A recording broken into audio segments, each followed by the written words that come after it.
Hello there, very good evening and welcome to Primetime News on TV1 for the Newsfirst, where the people come first. I'm Martin Satyanesan. And I'm Naveksha Gunasekara, and here are your headlines for tonight. Leave when your term is up. Justice Minister makes strong statement in Parliament. බල්ලමාක් එකට label ඇලෙනකන් අපි ඉන්න ඕනේ නැහැ. බල්ලමාක් වෙන්න ඕනේ නැහැ කිසිම පුජ්‍යලයක් මේ රටේ. Another petition filed seeking to delay the presidential election. Opposition MPs urge early presidential election to thwart external conspiracies.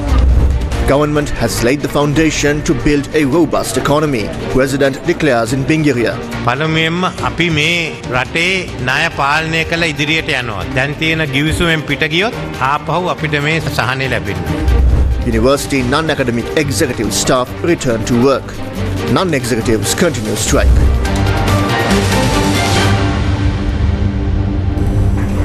On to those stories in detail. Justice Minister Dr. Vijaydas Rajapaksa asserted in Parliament today that after the expiration of the people's mandate, one must vacate office without being labelled after an animal. The minister made this statement in response to the comments made over the petitions that have been filed related to the presidential election. In 4 days, the Election Commission will gain the legal power to hold the presidential election. I am not suggesting that any citizen should be deprived of their right to go to court. However, it seems that a confusing situation has been created in the country, whether intentionally or not. How can this be prevented after such a series of last-minute events? කොහොමද මේක වළක්වා ගන්නේ?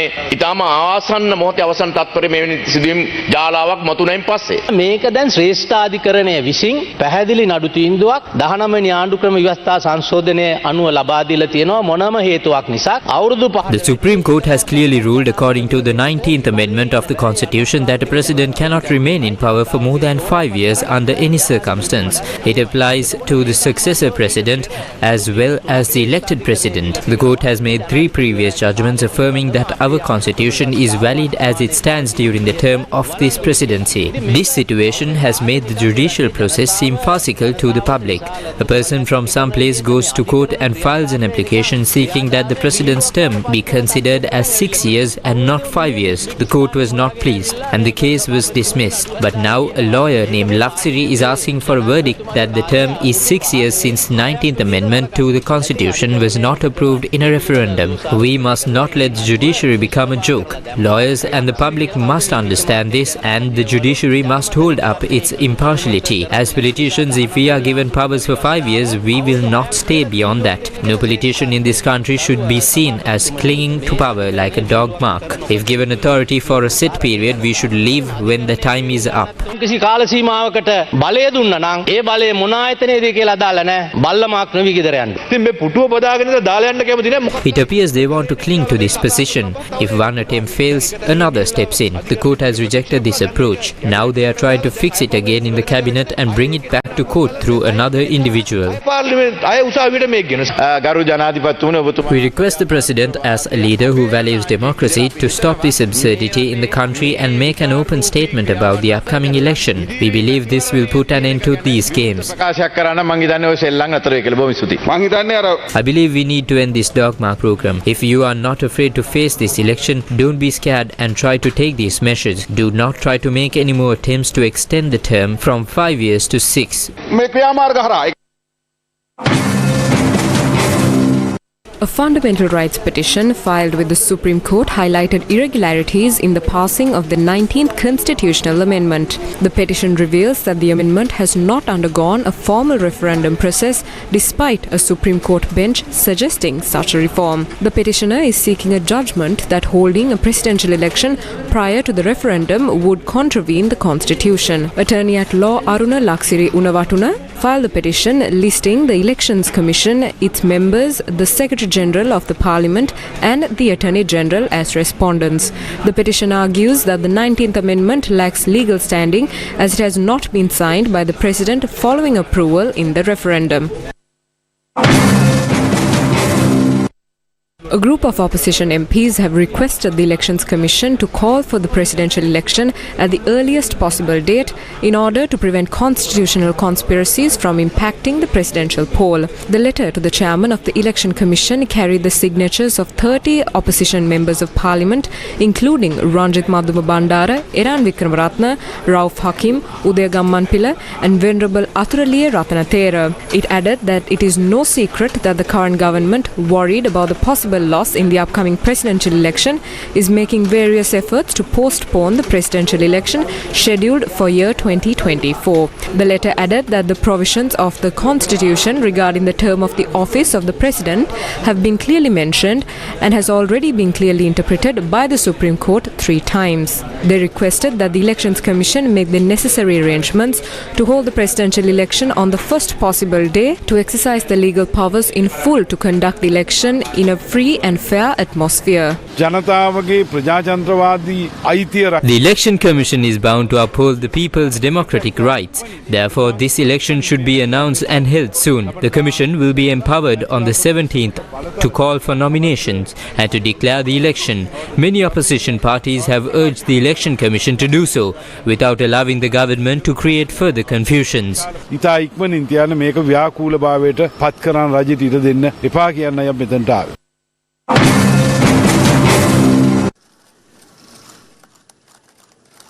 President Ranil Wickremesinghe launched the second and third phase of the Bingiri Export Processing Zone development today. He said that the government has laid the basic foundation in building a strong economy in the country. Upon the completion of the Bingiri Investment Zone, it is estimated that an export income of $2,600 million will be generated. First of all, we will control the debt of this country and move forward. If we leave the current agreement, we will not get this relief again. Therefore, this process should be continued. Secondly, if we want to stop talking about the 15 years and if we want to make progress, we have to transform this economy into an export economy. We all are its operators. We have to go there. Vietnam went there. Thailand went there. And we also can proceed there. We are starting the journey here. No matter how difficult it is, the most important thing is to protect the agreement we have with these countries and the IMF. Thirdly, it is to create a new economy in the next 10 years.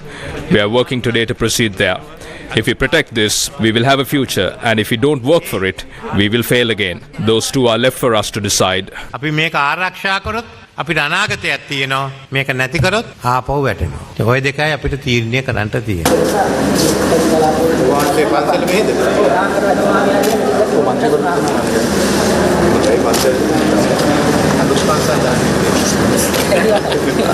ඔය කොල්ට තියෙන එක නැති වෙනවා. The opposition leader is continuing with his social welfare projects. Today, he provided a smart classroom to Boralla's Susamaya Vardhana Vidyalaya. During the visit, the opposition leader also shared his future plans for education. සක්වල සුහුරු පන්තිකාමර උපකරණ ලබා දීමේ අරමුණ මොකක්ද? Smart country එකක් හදන්න. What is the purpose of providing modern classroom equipment via Sakwala programs? To create a smart country, we must make a serious change in the education system. Outdated learning is neither beneficial for the country nor suitable for the modern world. By providing the necessary human and physical resources and making IT mandatory, we are revitalizing the concept of free education within friendly schools. Through this initiative, we aim to transform our education system into an information technology hub. We are committed to bringing about a significant change in education and providing the highest quality education to the students. ජාත්‍යන්තර තලයේ ඉහළම ගුණාත්මක භාවයේ අධ්‍යාපනයක් ලබා දෙන්නට අපි අනිවාර්යෙන්ම කැප වෙනවා. The Election Commission will be empowered to proclaim the date for the presidential election in 4 days. The power of the people. Ready to lead, ready to win. Jatika Janabala Vegaya. Exciting Got Talent stage, stirring with unique skills where talents vie for the crown. Featuring our 4 celebrity judges, Akhila, Natasha, Sangeeta and Danu, with Janai Priyai on the bench for the decisive judgment. Tomorrow, 8:30 p.m. on Sirasa TV. Attorney at Law Suren Nyanaraj informed the Supreme Court that the constitutional authority vested in the President has been intentionally disregarded in filling vacancies for judges in the Court of Appeal. This came to light during the consideration of a petition submitted by President's counsel Senaka Valgampaya, who is seeking a ruling that fundamental rights have been violated due to the failure to appoint judges to the vacant positions. When the petition was examined today before the bench of Supreme Court judges P. Padman Surasena and Janak De Silva, President's counsel Suren Ganaraj presented the facts before the court. He said that the sovereignty of the people guaranteed by the Constitution included the power of the judiciary. The attorney at law emphasized that the President is bound to implement the sovereign powers of the people, and the Supreme Court has the power to intervene and issue the necessary orders in cases where he fails to fulfill that constitutional responsibility. The petition states that although there should have been 19 judges on duty in the Court of Appeal, there have been 5 vacancies since November last year. The petitioner's lawyers said that the President has no power to refrain from appointing judges for those vacancies. Deputy Solicitor General Kanishka De Silva, who appeared for the Attorney General, pointed out before the court that Article 37 of the Constitution states that the number of judges of the Court of Appeal should not be less than 6 and not more than 19. She said that there are currently 14 judges in the Court of Appeal. The Deputy Solicitor General stated that it exceeded the minimum number of judges in the Court of Appeal, and therefore the work of the Court of Appeal will not be inoperative, as the petitioner states. Answering the questions raised by Justice Janak De Silva, the Deputy Solicitor General stated that the President has not decided to not appoint judges for the Court of Appeal. After considering the facts, the bench ordered the respondents to file objections to the petition within 6 weeks and fix the hearing of the petition for the 27th of November. Concerns surrounding the appointment of judges to the Supreme Court were raised in Parliament. අභ්‍යාජනාධිකරණයේ විශේෂකාරු පස්සේ පත් කිරීම අතර අයුරුගෙන් නවත්තලා නැහැ ඒක අපේ අග්‍රවිශේෂකාරතුමා කියනවා. 5 judges need to be appointed to the Court of Appeal.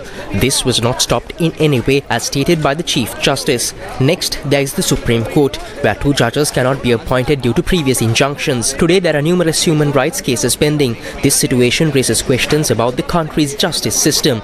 Therefore, I request you as the Speaker and the leader of the legislative branch to address this issue. Why can't you make a statement in Parliament to stop this process and continue their work? පාර්ලිමේන්තුවේ ඔබතුමාට ප්‍රකාශයක් කළා මේ වැඩපිළිවෙල නතර කරලා ඔබතුමාගේ වැඩ කටයුතු කරගෙන යන්න. පන්තුමා විනිශ්චයකාරවරු පත් කිරීම. The appointment of the judges is not the responsibility of the Legislative Assembly. Our responsibility is only to approve or disapprove these appointments. The President must make these appointments. පත් කිරීම කරන්න ඕනේ ජනාධිපතිතුමා. ගරු කතානායකතුමා මම මේක I am aware of that. However, the Chief Justice has been restricted, preventing him from initiating this process. This issue was brought up by a young member of the United National Party from Kurunagala. It was not raised by Bandula Nisanka. This case appears to be driven by the President himself. What is your opinion on this Supreme Court decision? මේ ශ්‍රේෂ්ඨාධිකරණයේ තීන්දුව සම්බන්ධව ඔබතුමා ගන්න මතය මොකක්ද කියලා අරගත්තා නම් වැඩේ ඉවරයි. එතකොට ව්‍යවස්ථාදායක සභාව කියන්නේ The Legislative Assembly is a part of the executive. Can it give orders to the judiciary in a way that affects the executive? This is the issue being raised. Due to these orders, no one can be appointed to the Supreme Court except for the Chief Justice. We need to address these vacancies and ensure the judiciary operates smoothly. Ultimately, the people of this country will suffer if this is not resolved. අධිකරණේ මේක නිරවුල් කරලා දෙන්නයි කියලා. නැත්නම් මේක අවසාන වශයෙන් කාටද වින්දිත වෙන්නේ? මේ රටේ ජනතාව. එක මිනිස්සෙක් A person from Kurunagala whose identity is unknown claims that not appointing the chair of the Court of Appeal violates their fundamental rights. I do not understand how this can be a violation. මට දන්නේ නැහැ කොහොමද ඒක උල්ලංඝනය වෙන්නේ කියලා. අර කිව්වා වගේ මමත් ඇහුවේ Bandula Bandula Nisanka is someone we all know. However, the case was filed by a young member of the United National Party's professional group from Kurunegala, claiming that his rights were violated.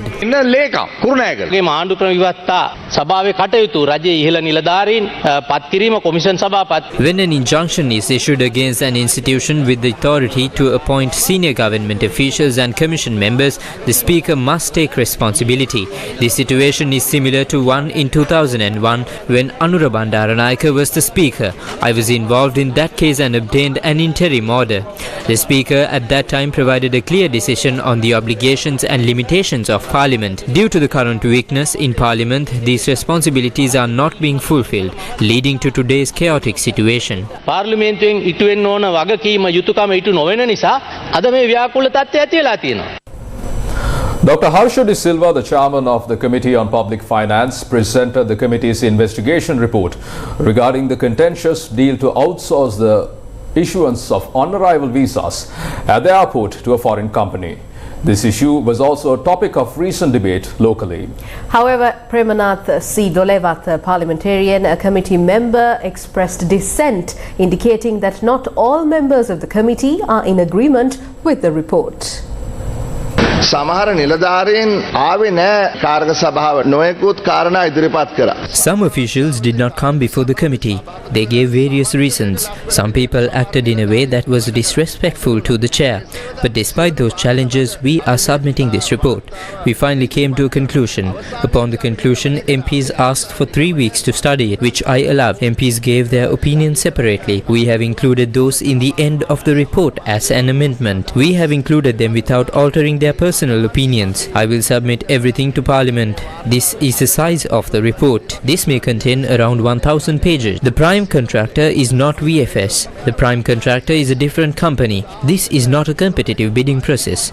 If it is a competitive bidding process, it will cost us $18.50 service fee, another $7.27 and $25 as convenience fee. The opinion of the committee is that we could have reduced that further. There are no specifications here regarding what the requirement is. They have apparently started a new system to grant visa for 1 month, to give it for $10 instead of $18.5. That is not mentioned anywhere in the agreement. Then comes the matter of a data breach. An individual who has a YouTube channel on tourism with 1 million followers complained that he got various messages containing various people's passport and visa information. That should not happen. We instantly notified the head of the Department of Immigration and Immigration to look into this. They said that it was dummy data. Whether it is dummy data or not, there should be a sense of data protection. These are extremely important matters connected with national security, but some have been given exclusives and the committee had issues on such exclusives being granted. The cabinet paper says that these people are making an investment on $200 million. What we have found is that nowhere does it mention $200 million or even 200 million rupees. The conclusion of the committee is that a comprehensive forensic investigation must be done with regards to the entire procurement process. සමස්ත ප්‍රසම්පාදන ක්‍රියාවලිය පිළිබඳ පුළුල් වෝහාරික විගණනයක් සිද්ධ කර යුතුයි කියන එක තමයි කාර්ක සභාවේ නිර්දේශකරු කතානායකතුමා. Meanwhile, a member of the Committee on Public Finance, Premnath C. Dolavatta, expressed these views this afternoon. මේ VFS එක සම්බන්ධයෙන් තාම රජයේ විගණන කාර්මික දෙපාර්තමේන්තුවෙන් වාර්තාව අවසන් කරලත් නැහැ. The Auditor General has not completed the report on VFX. In such a backdrop, it is not suitable for us to unilaterally decide to submit this report. We spoke about all of these while making the report. This committee was summoned by the General Secretary based on the decision of all members. That was to resolve some issues. After that, it is unfair to publicly discuss the internal issues of the committee in such a manner, as it causes injustice to the MPs who spoke in favour. Therefore, we condemn the chairman Harsha De Silva playing politics like this in the committee. We must also receive the report from the Auditor General's department regarding the issue of the VFS company. As the Committee on Public Finance, we will extend our full cooperation for these matters. But I would like to point out to this House that revealing our decisions and our support without our consent is an issue, because we are yet to see a completed report comprising of all recommendations. දක්වන්න මොහොතේතුව ඔය කියන නිර්දේශ ඔය කියන ආකාරයෙන් අවසන් කරපු වාර්තාවක් සම්බන්ධයෙන් අපේ නිර්දේශයක් ආවේ නැහැ. Speaker Mahinda Abeyewardena said that Dr. Harsha De Silva submitted the report prepared by the Committee on Public Finance. However, the Speaker said that thereafter several MPs visited him and declared that the report was presented without their consent. Leader of the House, Minister Susil Premajayantha, speaking in Parliament, responded to a comment that was made about him. When no one took responsibility, we undertook it. Education, which had fallen due to the Aragale economic recession and the COVID outbreak, were revived in 2 years and 3 months. Now he is asking what I have accomplished. The results are visible. Do not speak of things you do not know about. He was speaking while looking at a paper. Probably his boss wrote it for him. He is trying to become a presidential candidate. He is going on promoting entrepreneurship across the country. If Gotabaya Rajapaksa were to teach entrepreneurship, he would not lag behind. Additionally, challenges are made to different political parties, and I am ready to accept any challenge. We obtained law degrees, passed the law exams, and did not just stay at home. Anyone can start a business with state sponsorship. That is not entrepreneurship. Do not question me about how the license for that channel was obtained. We are aware of those details. After all that was done, a rally was held in Nugegoda. One person who attended the rally is here, and I will not mention that name. He said the Mahinda wave is heading to Nugegoda. Eventually, there was nothing. Go and check YouTube and have a look at the comments. I have worked in a municipal council, served as Chief Minister of the Provincial Council for 5 years, and have been in politics for 20 years without any allegation. Do not come here with slander. Claims that nationalists were admitting children to school is based on money are unfounded. The members of this parliament, from both the ruling party and the opposition, to bring forward concerns. We address them. Do not come here with slander about who might have been paid. When they create a channel to take forward the presidential campaign, and when they misled the former presidents, they assume they can take the presidential candidate's camp forward and ultimately become president. This is the state of our country. They believe that having their own channel allows them whatever they want and gives them privileges in business. Anyone capable of such business can pursue it.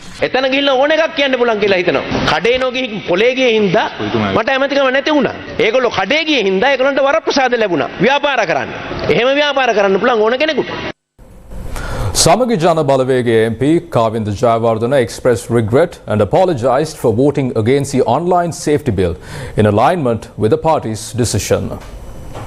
ගරු සභාපතිතුමනි මම අද දිනේදී කනගාටු වෙනවා මම ඇත්ත වශයෙන්ම සමාව ඉල්ලනවා. ඒ තමයි ඒ online safety bill. I am truly sorry for my previous actions regarding the online safety bill that was presented to Parliament. I initially believed it was important, but we were presented with the picture of a demon.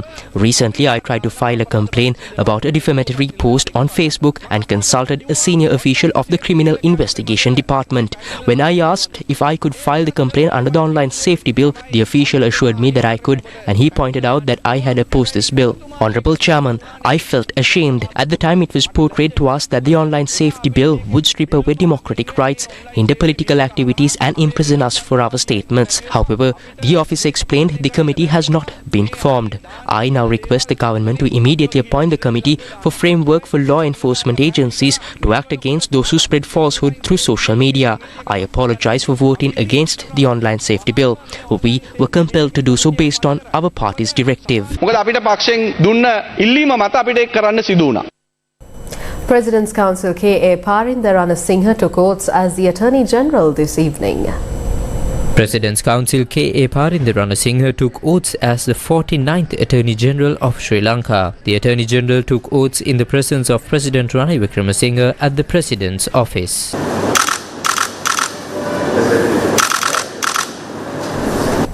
The body of the murdered Surendra Vasantha Pereira, also known as Club Vasantha, was handed over to his family today and laid to rest in a private parlour in Colombo for final respects.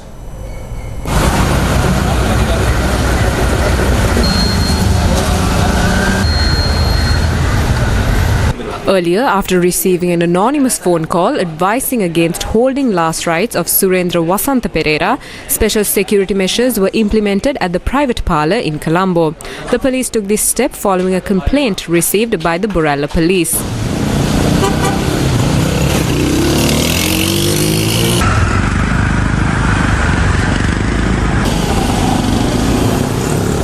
Later in the afternoon, the body was handed over to the relatives and interred at a different location, which belongs to a private parlour in Colombo, allowing for the final respects. Club Vasanta or Surendra Vasanta Pereira was fatally shot last Monday morning in the Atrugiriya area. Two individuals who were involved in murders and organised crime in the country were apprehended while hiding in Dubai and were brought back to the island early this morning. According to the police spokesperson, DIG attorney Nihal Taldua, officers from the Criminal Investigations Department travelled to Dubai and successfully returned with the suspect. A team of 4 senior police officers was deployed for this purpose. The suspects Kankanamge Dimuthu Chaturanga Pereira and Kaludura Dinesh Mantadi Silva, also known as Bobby, were extradited. Dimuthu Chaturanga Pereira has a record in the Colombo Crime Division for committing 2 murders, one in 2022 and another in 2016. Dinesh Mantha was charged with aiding and abetting the shooting of Ranavaka Sunil Pereira in the Kohual area on the 28th of July in 2019. He was accused of riding the motorcycle used by the shooter. Recently, Interpol issued red notice for their arrest.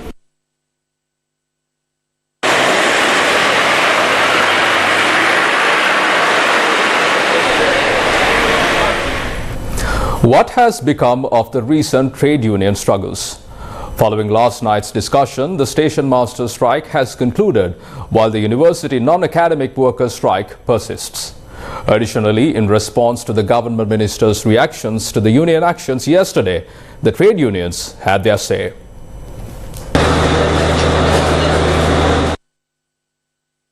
This morning, there was a train delay due to railway employees reporting to work late. However, by this afternoon, the train service gradually returned to normal.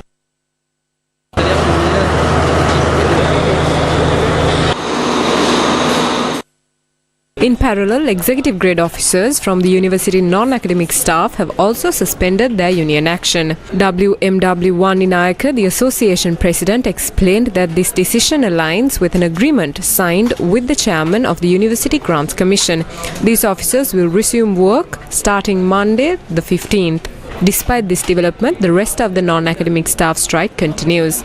The Minister of Finance has reiterated that it cannot provide the non-academic employees allowances at this time. Professor Chandan Udavatta, the Vice Chairman of the University Grants Commission, confirmed that the Ministry of Finance communicated this stance in response to a letter from the Commission. We have continued the strike for 72 days and we do not intend to stop it without a victory. All our unions met in Colombo yesterday and we decided to continue this action. There is a rumor that executive officers will report to work. When it comes to the Peradeniya University, we must clearly say that we have not decided to call off the strike and executive grade officers and non-executive grade officers will not report to work. Meanwhile, several trade unions called a joint press conference in Colombo today. At a time when a government is being overthrown, when a general election or a presidential election is approaching, strikes are obvious. The government is scared of the uprising of these trade union action and is carrying out suppression campaigns. We can see that opposition factions are also worried about these strikes. If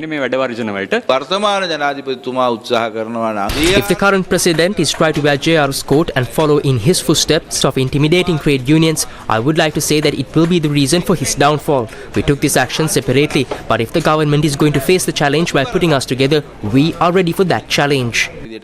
Meanwhile, Public Service Trade Union Alliance held a press conference in Colombo this afternoon. Yes, we are terrorists. They see us involved in this action as terrorists to prevent us from interfering with the sale of government institutions in order to create the environment needed to complete the sale. When we hinder the government's activities, they label us as terrorists. We saw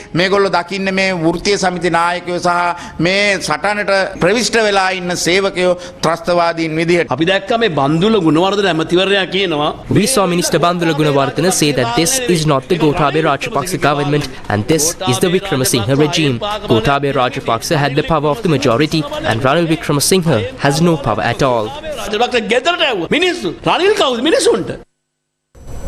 The United Centenary Front convened a media briefing in Colombo to comment on the presidential election.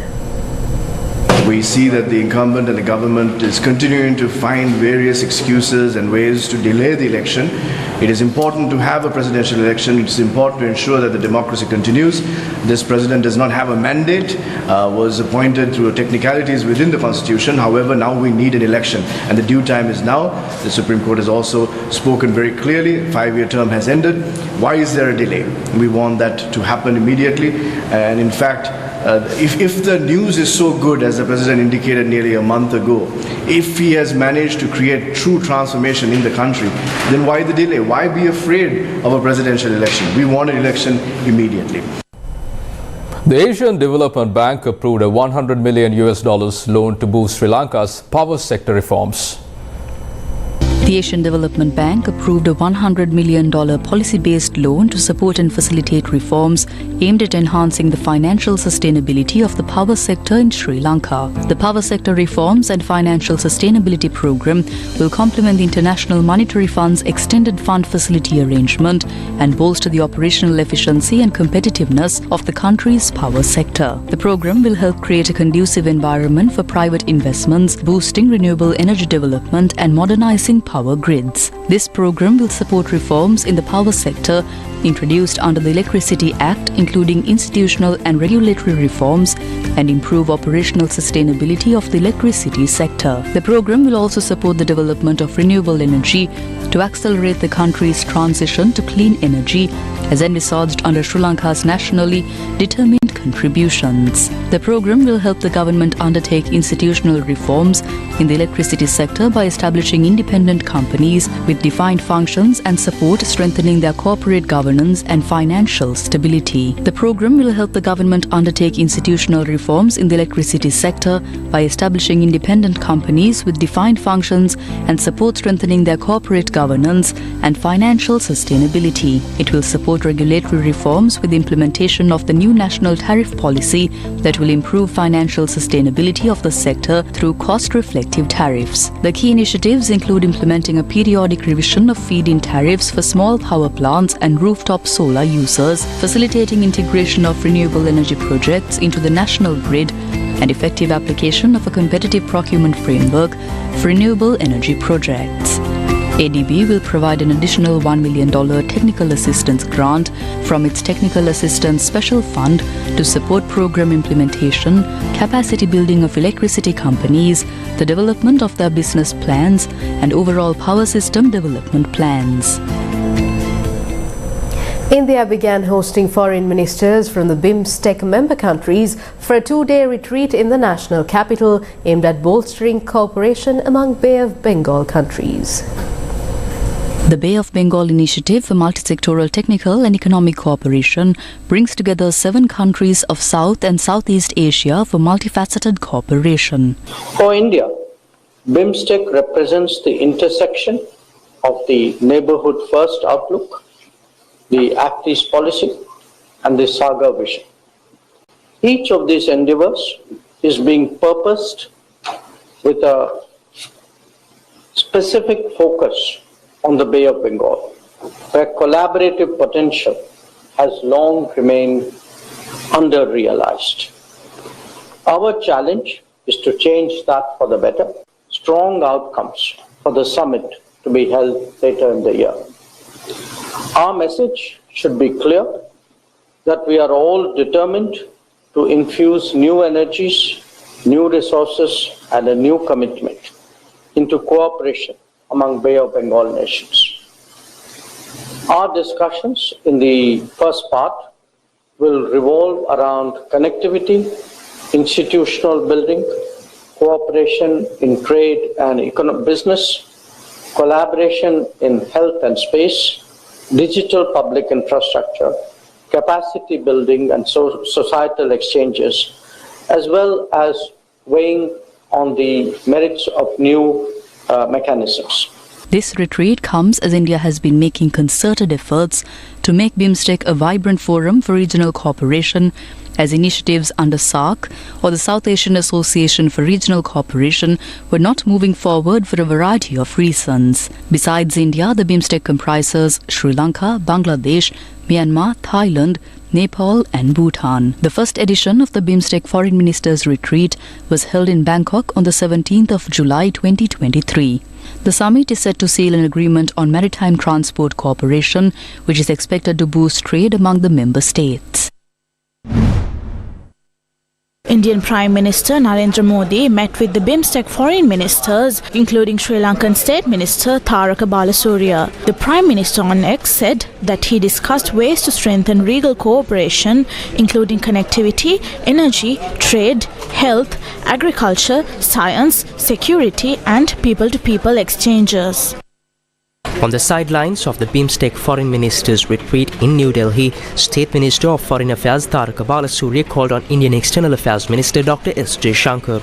They had discussed matters of bilateral interest, including connectivity and regional cooperation. Day 36 of the third phase of the LOLC Divi Savya program, which is being carried out for the betterment of Sri Lanka's future generation, got underway today.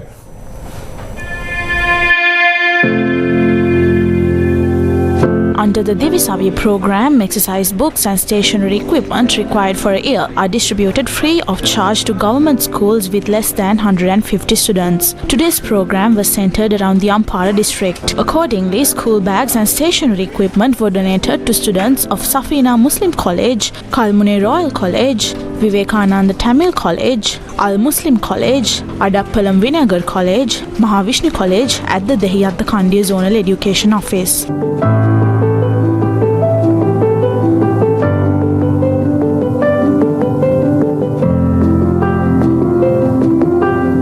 The LOLC Divi Savya program continues to forge ahead for the future generation of Sri Lanka.